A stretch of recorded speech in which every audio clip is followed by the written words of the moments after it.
So this is Warren, and he is a fellow Airstreamer with us, and he has a very unique way of having his solar on his rig. Warren, why don't you tell us a little bit about it? Okay, we took down the awning for the rear. We left the track up so that if you ever want to replace it and put the awning back, you can. And I added a 340 watt Panasonic panel, and we put it up like this. That's cool. And put it in place with some pins that I picked up at local marine store. And this makes the panel flat so it can track the sun through the day, of course. And as you see today, it's very cloudy, but this solar panel and the controller were purchased in Florida from a company called SeaTech, and we put a piano hinge on, stainless steel of course, so it wouldn't rust, on the panel, and then we put the hinge up there so it's totally,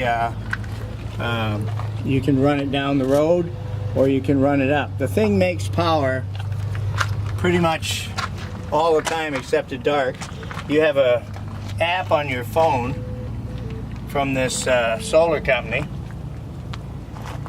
and right now I'm making, because it's so cloudy, I'm making 40 volts, 25 watts, 2 amps, which is amazing with no sun. There's no sun whatsoever. Going down the road, if the sun is out, you can pull anywhere from 6 to 10 amps driving down the road behind your truck with the panel down. With the panel up and direct sunlight, you can get up to 20 amps.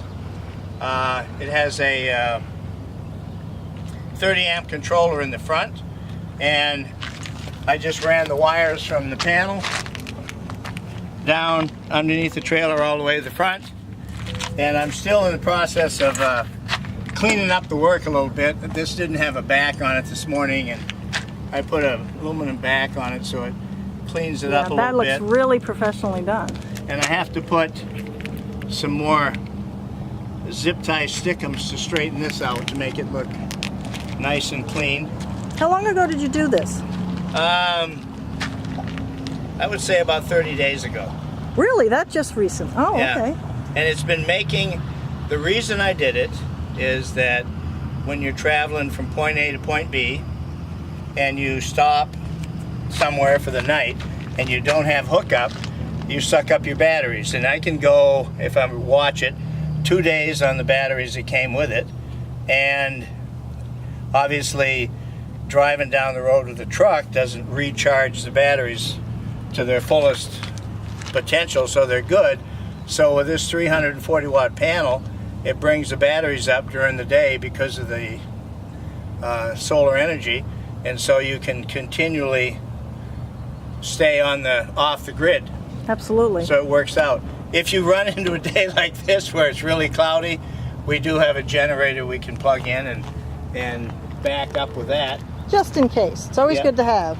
Just a little little insurance. Right. It's the idea for mounting it in the back on a hinge was my idea, and I got the guys at SeaTech to give me a hand because they were booked up and we were on our way out, and so one of their guys helped me out, and we put this in basically in an evening.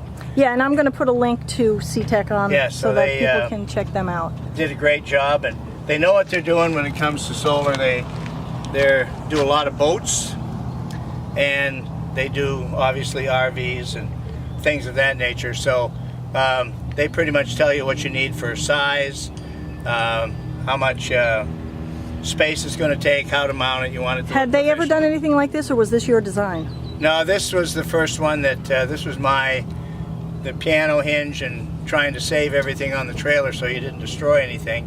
It's just like I didn't want to tuck these wires inside the wall because I would have had to break the skin inside and fish them, and I didn't want to do that in case I decided down the road that looks very neat. That it wasn't something I wanted. I can take it right off and put the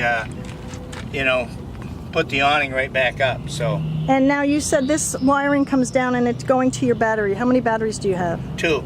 It runs to the front of the trailer where the controller unit is, because you want to mount the controller as close to the batteries as you can get it.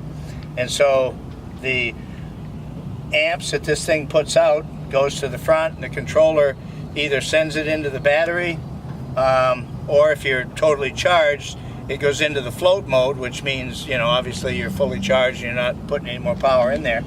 And I also picked up some backup batteries, those big 6 volters, in case I ever got in a mess where my generator didn't work, my solar panel didn't work, I can still have power. Exactly. And I carry those in the truck, and I charge those. It's always good. Yeah. So, because you don't want to be out of power when you're at nighttime when you're trying to watch a little TV. Oh, or absolutely. whatever. So. Absolutely. But anyway, it's like we were talking earlier. It's kind of a dual purpose, because you can still use your awning, which is now a sun panel. Yep. Solar panel, and going down the road, you just fold this thing down, and depending on which way you're heading, you can just look on your app and you can see how much wattage you're making. That's amazing. The app thing is really cool. Yeah, it's kind of fun. And it also tells you if anything's going wrong. It's like, Absolutely. They'll tell you there's no power coming. Now, do you ever feel like you'd need more solar than this in the future? With the time of year it is, and we're not getting the direct sunlight because we're in February, as the months go on and the sun goes higher, we're going to pull probably 20 amps all day long, and that will be more than ample. The time that you would need more panels, if you wanted to add another panel remotely or whatever, would be in the winter months when you don't have really high sun and you don't have a lot of daylight hours. Right. And in a time like that, I could see that you could use another panel. Ideally, if you had 2 of these, I see no reason you'd ever have a power issue. You could do all your awnings like this. Yes, exactly. I mean, you'd have all the power you need. So it's worked out pretty well. I'm very happy with it. Warren, do you live in your rig full time? Yeah. For the winter we have so far, we've been out now since November 15th. So of 2016. Yeah. Excellent. So we've been. I'm trying to think. We've been in it. Yeah, we've been in it every single night. So fantastic. It's worked out well. Okay. Yeah, it's working well, and it's nice to see some ideas and pick some things up and try them. And this is just something we needed to do because of the you got to have power. Absolutely. And it's and the other thing is, this is a lot quieter than a generator. That's for sure. And when you're boondocking close to other people, you know that what that means. That's right. You don't want them waking up or, running the thing all night. So this works well. Gets the batteries charged up and keeps you going down the road. Right. Fantastic. Thank you very much for talking with us. And I'm sure there's going to be a lot of people who have a lot of questions about this, and we might have to turn them to you so you can explain it to them. That's fine. Or they could even call CTEC. Those guys down there know the answers, and they could answer them also. But that's, if you're not near there, I'd be sure and, I'd be glad to answer any questions. Thank you very much.